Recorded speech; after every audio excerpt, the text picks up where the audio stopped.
não é outro lugar senão a casa de Deus, a casa é sua, sinta-se à vontade para nós estarmos aqui louvando e glorificando o nome do Senhor. Estamos numa série falando sobre os passos da paixão de Cristo.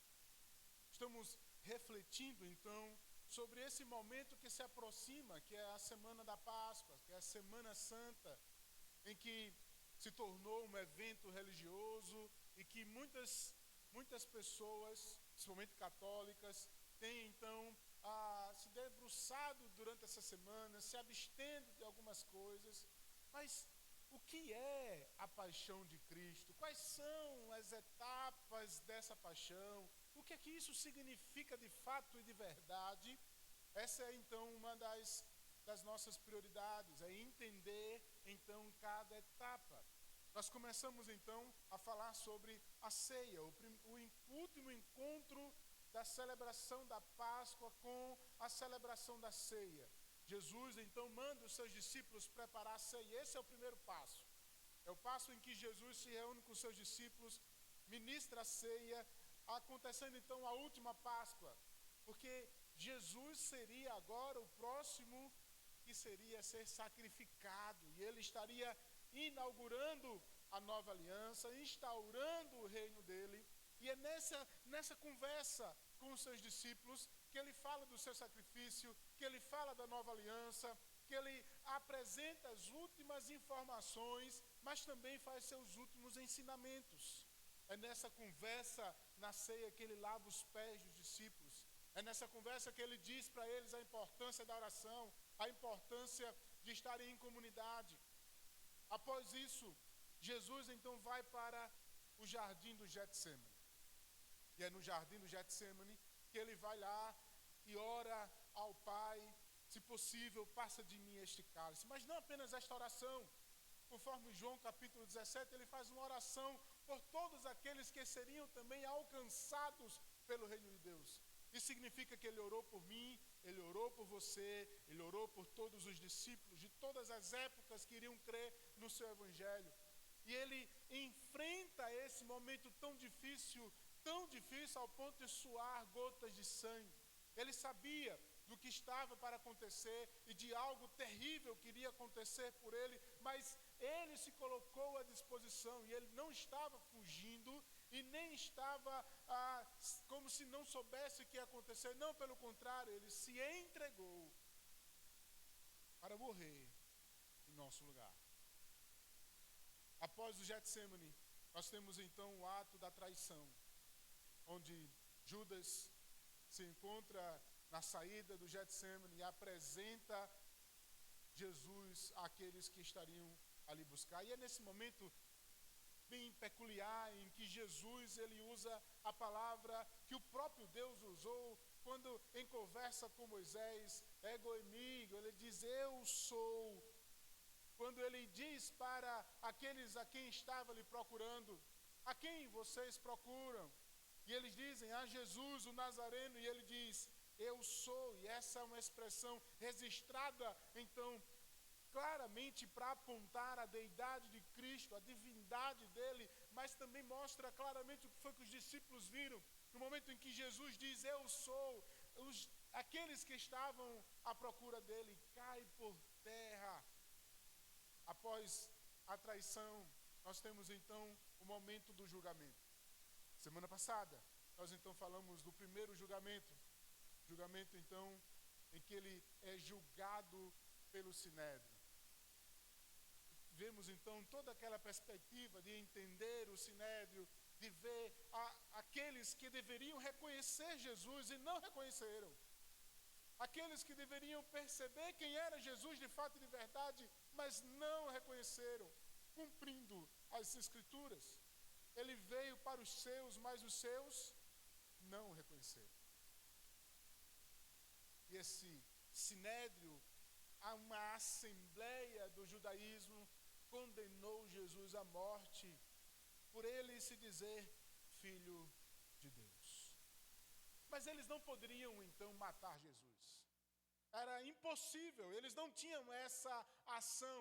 Isso, eles precisariam então de uma outra corte, de um outro julgamento, que é exatamente o julgamento do Império Romano, que seria o julgamento agora com Pilatos. E hoje nós queremos ler um pouco sobre essa segunda etapa, o julgamento com Pilatos. Eu queria que você abrisse comigo o texto de João, capítulo 18.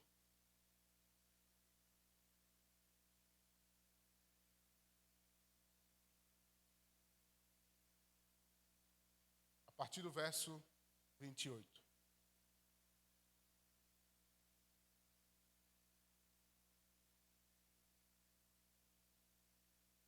Nós vamos ler, eu queria que você me acompanhasse, é uma leitura um pouco extensa, mas eu queria que você me acompanhasse. João, capítulo 18, a partir do verso 28, diz assim: Depois levaram Jesus da casa de Caifás para o petróleo. Era cedo de manhã. Eles não entraram no petróleo para não se contaminarem, mas poderem comer a Páscoa. Então Pilatos saiu para lhes falar e lhes disse: Que acusação trazeis contra este homem? Responderam-lhe: Se este não fosse malfeitor, não tu entregaríamos. Replicou-lhes, pois, Pilatos: Tomai vós outros e julgai segundo a vossa lei. Responderam-lhe os judeus: A nós não é lícito matar ninguém, para que se cumprisse a palavra de Jesus, significando o modo por que ele havia de morrer. Vamos ficar até aqui, vamos orar. Pai, eu quero, em nome de Jesus, te pedir que a tua palavra ela possa achar abrigo em nossos corações. Rogo a ti, ó Pai, em nome de Jesus, neste momento, que o Senhor esteja, ó Deus, falando com cada um de nós, que possamos ser tocados e relembrados deste ato de amor para a glória do teu nome. Fica conosco, em nome de Jesus, para a glória de Deus. Nesse momento, como eu falei, após ele ter sido julgado por Anás, ele é enviado agora ao petróleo, e nesse interim era algo cedo, porque ele tinha sido julgado à noite, e a acusação lá era de blasfêmia, porque ele era o Filho de Deus. Mas agora, os seus acusadores, os judeus, chegam agora perante ao Império Romano, a qual tinha então o poder de mandar matar. Chega para eles com outra acusação, segundo Lucas. Nós vamos perceber que a acusação que ele está agora colocando é que este homem, ele é um malfeitor, é alguém contra o império, é alguém que se coloca agora como rei, é alguém que está dizendo que não pode se pagar os impostos. É nessa medida agora mentirosa que eu sou apresentado a este homem. No caso, Jesus sendo apresentado agora a Pilatos. Mas, irmãos, o que nos chama a atenção em primeiro lugar é que este homem que não era judeu, este homem que não tinha aproximação com Jesus e que estava sob a sua responsabilidade julgar a esse momento, e ele estava agora como que em uma crise, porque ele tinha que dar uma satisfação a um grande e numeroso grupo da sociedade, e ele era o responsável a fazer, mas parece que ele é a pessoa que agora reconhece que este homem a quem está sendo acusado, ele é o inocente. Veja comigo o texto, a partir do verso 26.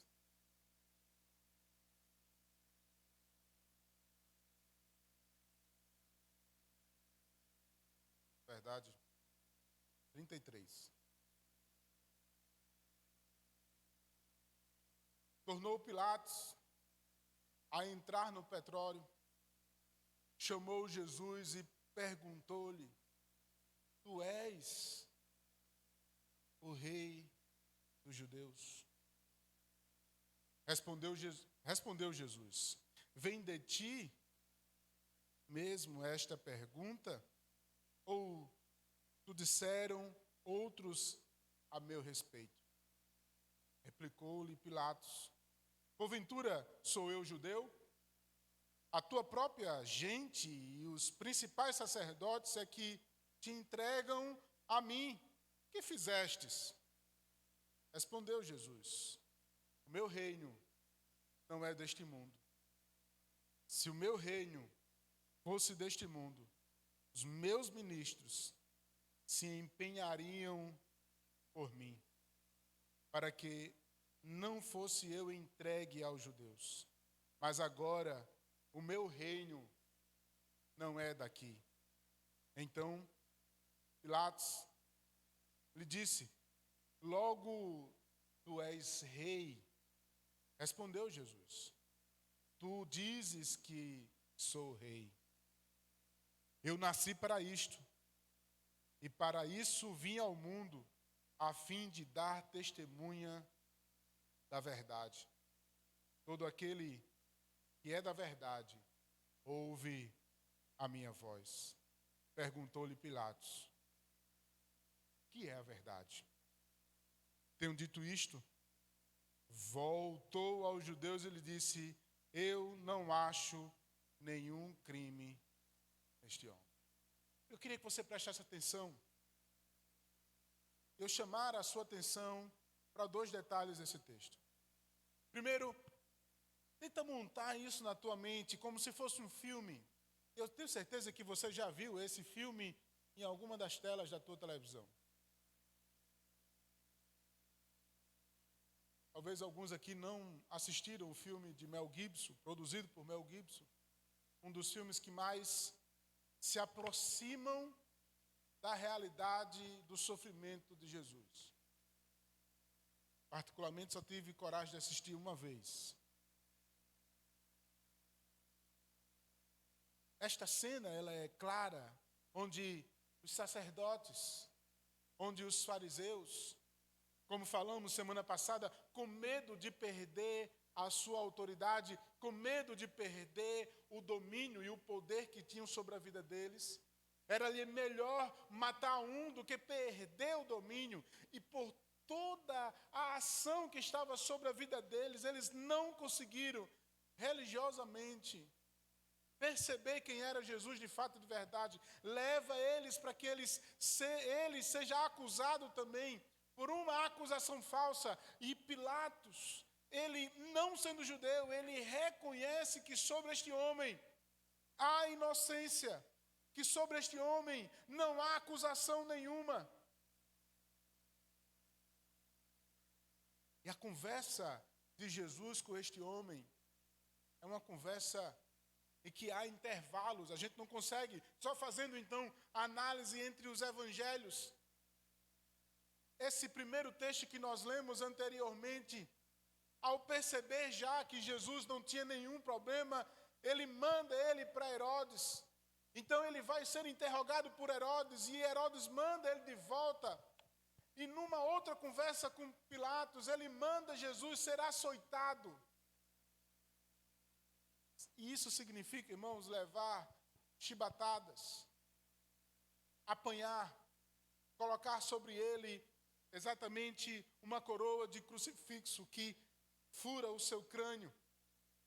Começa então a levar as chibatadas, onde essas chibatas tinham pedaços de ossos que batiam na sua carne, cravavam na sua carne, puxavam pedaços do seu corpo.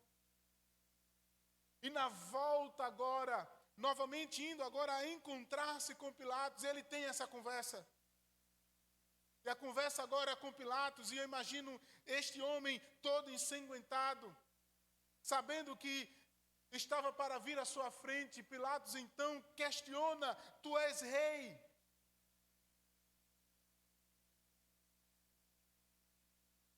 A consciência desse homem, este Deus, ele diz: tu dizes. Essa pergunta vem de tu ou de alguém que te falou? a consciência de que ele tem um reino que estava a ser inaugurado pelos seus discípulos e por ele aqui, mas algo que é muito maior, que está além das nossas percepções humanas. Ele afirma claramente: se o meu reino estivesse aqui, os meus ministros não permitiriam que isso acontecesse, mas de ação voluntária. Ele faz isso para cumprir a exigência do Pai, que era necessário que alguém perfeito, sem pecado, morresse em substituição, para que os pecados da humanidade fossem perdoados. Mas essa pergunta, ela é fantástica. Porque Jesus disse: tu dizes que eu sou rei, e para isso nasci. Para isso vim ao mundo, a fim de dar testemunho da verdade. Todo aquele que é da verdade, ouve a minha voz. Que verdade!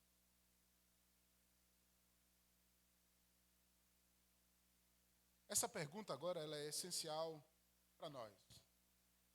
Imagina agora, estamos aí, daqui a 15 dias, nós estaremos exatamente celebrando a Páscoa, a Semana Santa, onde milhares de católicos, milhares de cristãos vão se abster de comer de carne para comer peixe,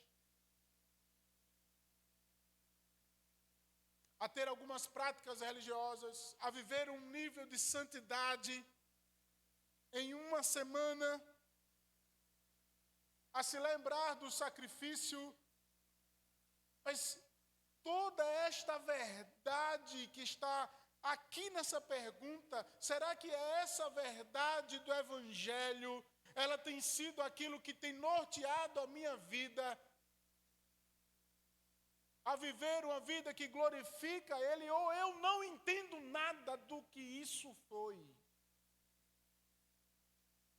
Talvez essa seja a percepção de muitos que estão como aquele grupo que não quer perder o poder, acusando Jesus de duas acusações que não são verdadeiras, tendo um julgamento injusto, mas olham para ele porque querem que ele seja morto, e esse é o destino dele, morrer por aqueles que o acusam. Mas um homem que não teve contato com ele, olha para ele, e talvez nessa conversa, diante de alguém tão injustificado, todo sanguentado, ele lhe faz essa pergunta: que verdade? Eu faço essa pergunta para você hoje. Qual a verdade da tua vida?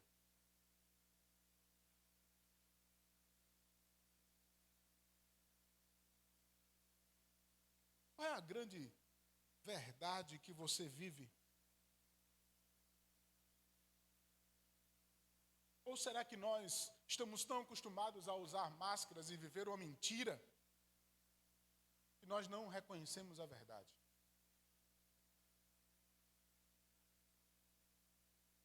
E nós olhamos para os que estão lá de fora, nós olhamos para as pessoas que não conhecem Jesus e temos a audácia, muitas vezes, de dizer que eles é que não conhecem Jesus. Olhe para esse texto. Aqueles que deveriam conhecer Jesus não conhecem. Aquele que não deveria conhecer Jesus está reconhecendo o inocente. Muitas vezes nós estamos vivendo a nossa verdade, não a verdade do Evangelho. Muitas vezes estamos querendo viver algo que não é o que realmente a Bíblia mostra para nós. Eu e você somos chamados a viver a verdade do Evangelho sobre nós, mas muitas vezes influenciado por esse mundo individualista, influenciado por esse mundo hoje, que nos faz cada vez mais ser o centro das nossas próprias vontades, fazer o que nós queremos e nos esquecermos de Deus, colocarmos todas as outras coisas E ainda por cima, dizer, eu vou para a igreja dia de domingo, porque isso é meu ato religioso.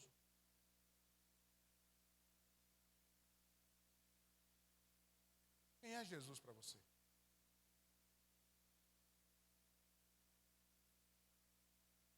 Em outro texto, Jesus, ele explica essa verdade, ele diz, eu sou a verdade. Conhecereis a verdade e ela vos libertará. Eu sou o caminho, a verdade e a vida. Ninguém vem ao Pai a não ser por Ele.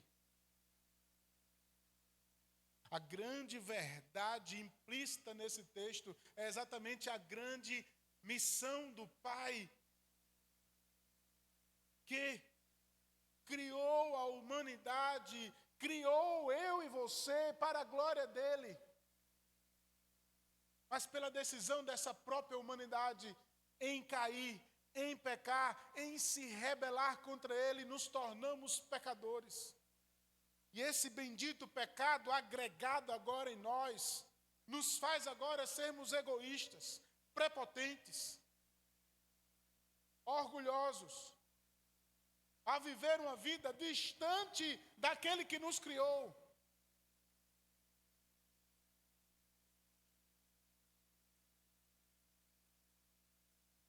Mas este Deus que nos ama de tal maneira traçou um plano redentivo, um plano em que ele vai se aproximar daqueles que o rejeitaram. Ele traçou um plano para se aproximar de você. Ele traçou um plano para se aproximar da sua pessoa. E ele então envia aquilo que é algo mais precioso. O texto explica que ele envia o seu próprio filho. Alguém que não tem pecado, alguém que não conheceu o pecado, alguém que nasceu unicamente sem pecado para sofrer por amor, por um grupo de pessoas que vão olhar para a cruz e dizer, eu creio neste Jesus.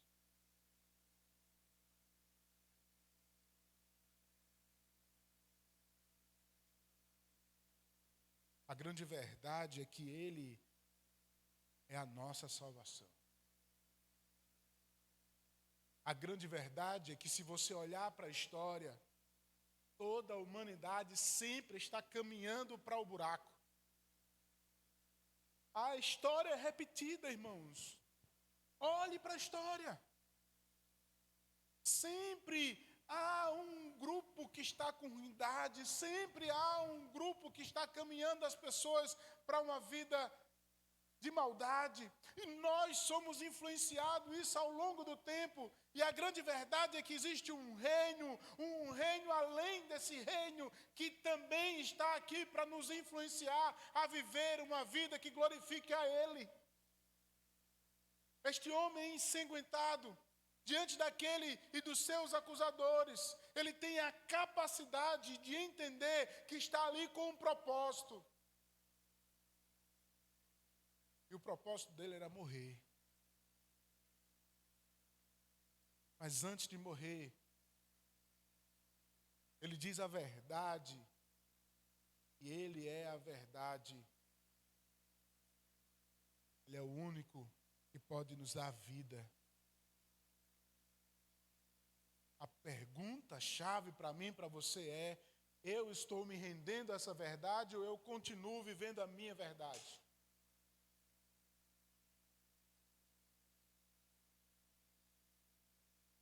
Continuo vivendo aquilo que eu acho? Ou eu me rendo a esse Deus que por amor se entregou e pagou um alto preço pela minha vida? Ou eu estou vivendo uma vida igual ao dos fariseus que nós julgamos tanto? Que lugar você está? Somos pecadores. Precisamos de Jesus. Somos pecadores. E sem Ele, já estamos condenados.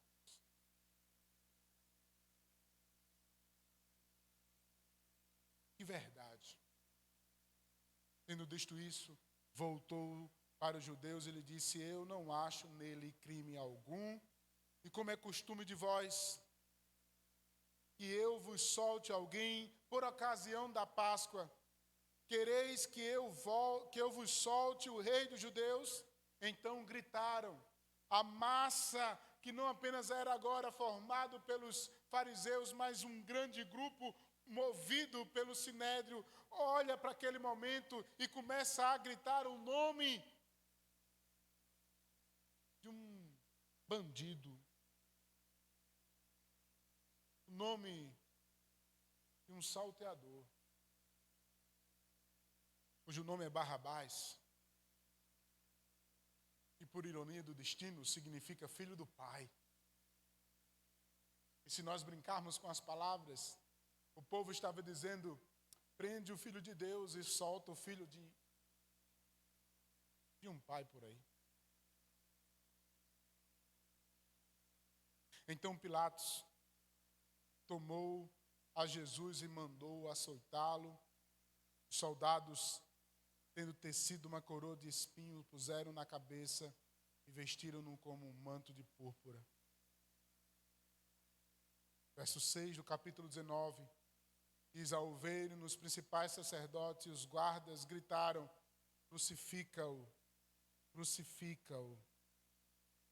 Disse Pilatos: tomai vós e crucificai-o, porque eu não acho nele crime algum. Responderam-lhe os judeus: temos uma lei, e é de conformidade com a lei. Ele deve morrer, porque a si mesmo se fez filho de Deus. Pilatos, ouvindo tal declaração, ainda mais atemorizou e ficou, e tornando a entrar no pretório, perguntou a Jesus: de onde tu és? Jesus não lhe deu resposta. Então Pilatos advertiu: não me respondes?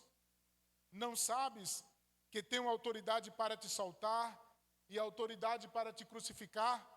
Respondeu-lhe Jesus, com mais uma vez, graça, tranquilidade, diante de uma situação tão terrível, sabendo do que estava para acontecer sobre sua vida. Ele disse: nenhuma autoridade teria sobre mim se de cima não te fosse dada. Por isso, quem me entregou a ti, maior pecado tem.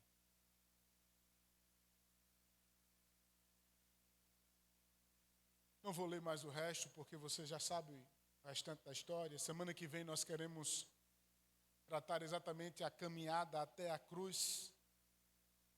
E qual o significado da cruz, literalmente, para os nossos dias. Mas hoje eu queria refletir sobre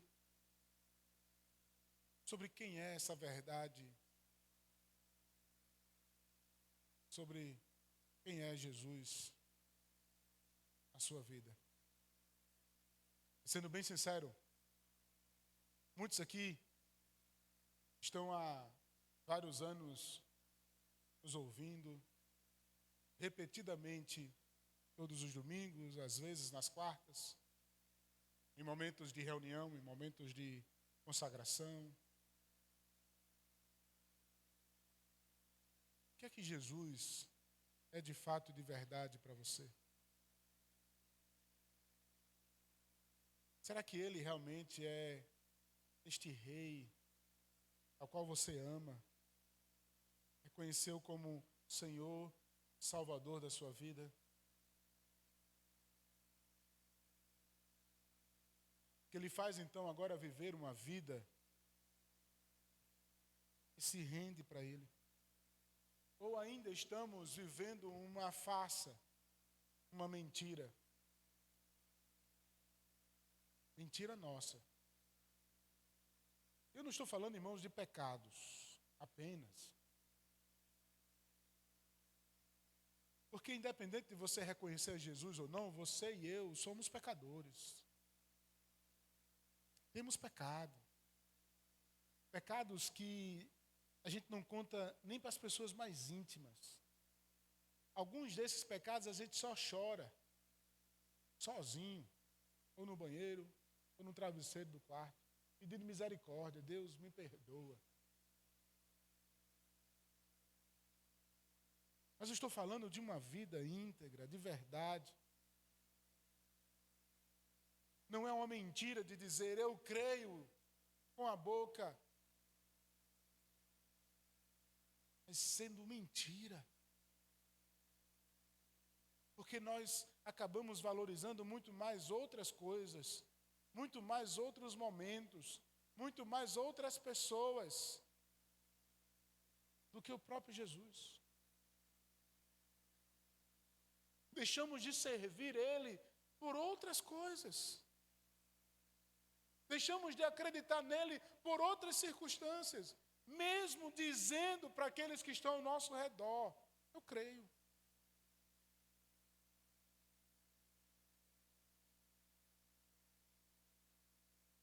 É nesse sentido, irmãos, que nós somos muito mais parecidos com o Sinédrio do que com os discípulos de Jesus.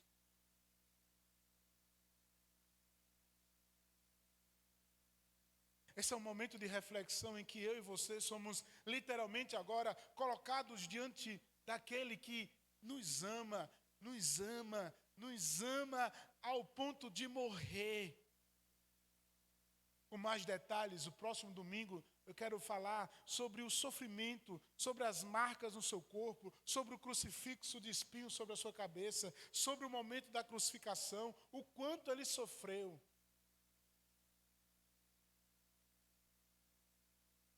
Ele sofreu.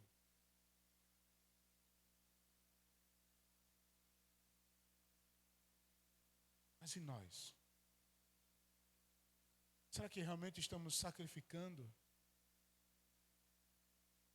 Será que realmente estamos vivendo a verdade? Será que realmente estamos vivendo uma vida que glorifica a Ele? Ou estamos nos enganando e enganando aqueles que estão perto da gente?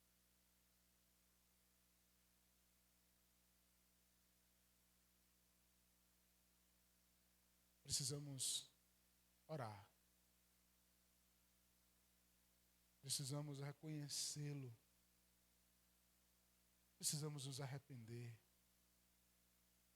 E precisamos viver uma vida que realmente glorifica Ele.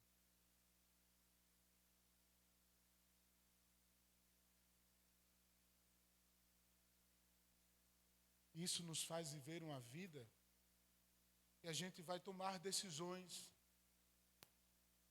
Uma decisão de ser o melhor marido, o melhor pai, o melhor crente. Alguém que lê a Bíblia, alguém que realmente ora. Me deparo com muitos cristãos que eu faço perguntas simples acerca da Bíblia, eles não sabem. Quantos anos tu está na igreja? Há 10. Quantas vezes tu leu a Bíblia?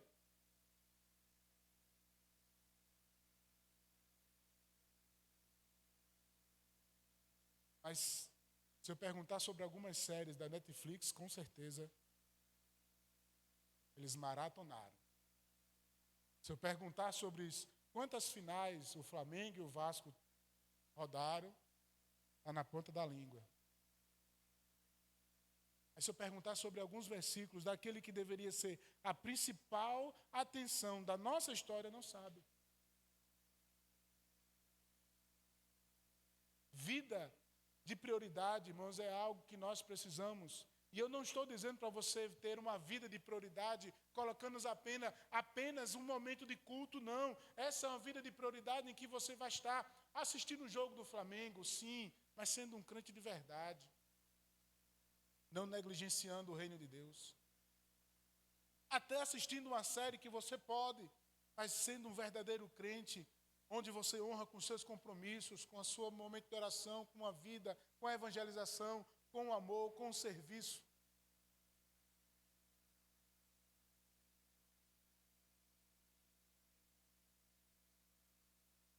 verdade, eu e você estamos vivendo de verdade.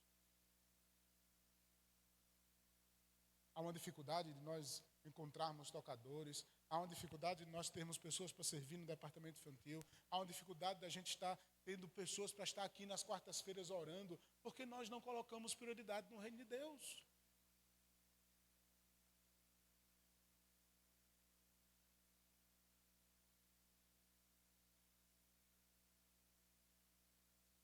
E às vezes eu me pergunto, irmãos, por que as pessoas gostam das coisas erradas? Essa semana eu estava em Brasília e visitando um local, e eu olhando para aquele local lotado de gente. E eu por detrás sabendo que tudo o que estava ali por detrás era um evangelho falso, era pregações erradas. E eu dizia, mas meu Deus, eu estou fazendo alguma coisa errada, porque eu estou tentando ensinar aquilo que é certo, e eu não vejo às vezes os crentes quererem. Será que o pecado que está em nós faz a gente querer cada vez mais até o evangelho errado?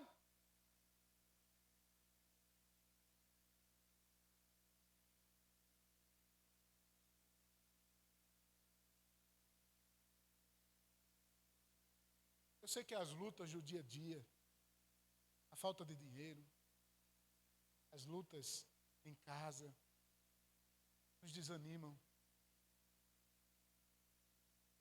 nos deixam tristes. Nós muitas vezes estamos em busca de algo que só Jesus pode fazer. E a gente quer o milagroso. A gente quer o que pode fazer. Jesus nos chamou para algo em que nós somos aprendizes. Jesus nos chama para sermos seus discípulos, sendo discípulo um do outro, a caminharmos juntos para o avanço do reino. E é tempo, irmãos, das coisas ficarem piores. Escuta o que eu estou dizendo. Não é tempo das coisas ficarem melhores. É tempo das coisas ficarem piores.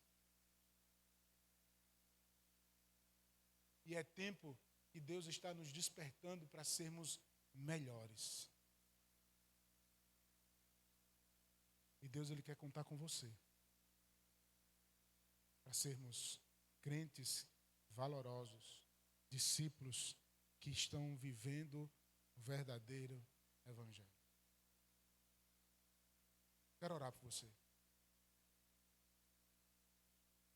Quero orar por você, quero orar por mim. Que eu e você possamos ter uma vida de maior compromisso com aquele que nos amou ao ponto de entregar a sua vida por nós. Curva sua cabeça. Pai, em nome de Jesus, tenha misericórdia das nossas vidas. Tenha misericórdia de nós.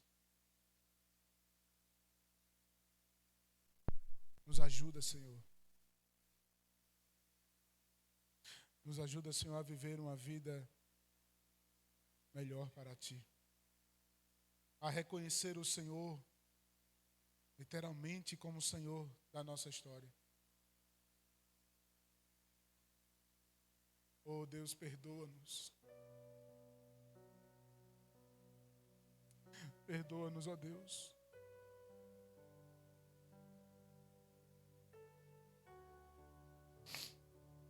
Perdoa-nos, ó Deus.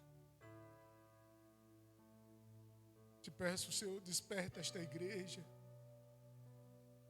Desperta-nos, ó Deus, a viver uma vida que mais te glorifica. Com crentes capazes, ó Deus, de influenciar esta comunidade com amor, com serviço a um rei que morreu por nós, a alguém que sofreu em nosso lugar, nos dando um direito que nós não merecíamos. Perdoa-nos, ó Deus.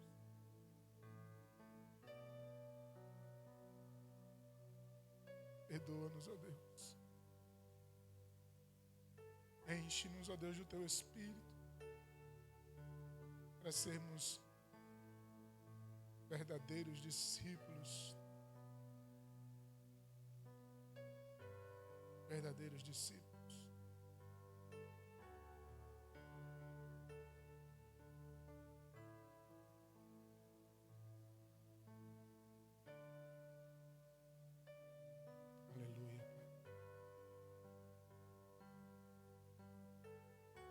Louvado seja o teu nome.